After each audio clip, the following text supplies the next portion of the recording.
మాజీ మంత్రి సీదిరి అప్పలరాజుకు 14 రోజుల రిమాండ్ విధించింది కోర్టు. రోడ్డు ప్రమాదం కేసు నుంచి కుమారుడిని తప్పించేందుకు కుట్ర పన్నిన కేసులో సీదిరి అప్పలరాజును నిన్న అరెస్ట్ చేశారు.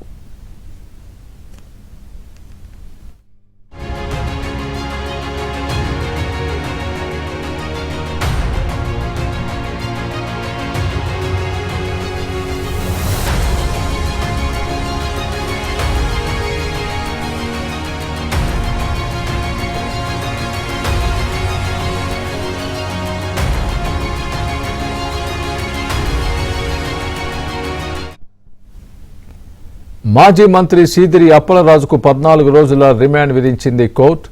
రోడ్డు ప్రమాదం కేసు నుంచి కుమారుడిని తప్పించేందుకు కుట్ర పన్నిన కేసులో సీదిరి అప్పలరాజును నిన్న అరెస్ట్ చేశారు.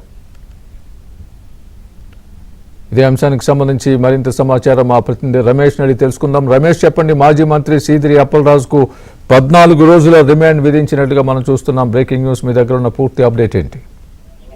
స్వామి, ఏదైతే నిన్న సాయంత్రం అరెస్ట్ అయినటువంటి మాజీ మంత్రి అప్పలరాజుకు సంబంధించి ఈరోజు సాయంత్రం 5:30 గంటల ప్రాంతంలో Palasa civil judge junior division మరియు judicial magistrate of first class కోర్టులో హాజరుపరిచారు.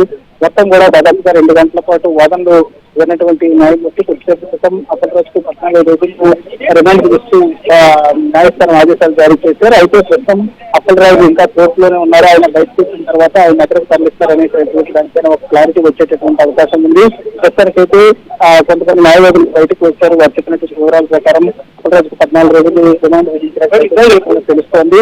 అయితే ముఖ్యంగా ఇప్పటికే అప్పలరాజు కుమారుడు అరవి వర్మ శ్రీకాకుళం జిల్లా జైల్లో ఉన్నటువంటి నేపథ్యంలో అక్కడికి తరలిస్తే ఏమైనా ఇబ్బందులు ఉంటాయనేటటువంటి నేపథ్యంలో అక్కడికి తరలిస్తారు, లేకపోతే పాటపత్రం లేటటువంటి జైలుక అనేటటువంటి దానిపైన ఇంకా అధికారులు ప్రతినిధులు పడుతున్నటువంటి పరిస్థితి కనబడుతుంది. మెజిస్ట్రేట్ కు మొత్తం కూడా ఉండేటటువంటి పరిస్థితిని అంతా కూడా పోలీసులు వివరించారు.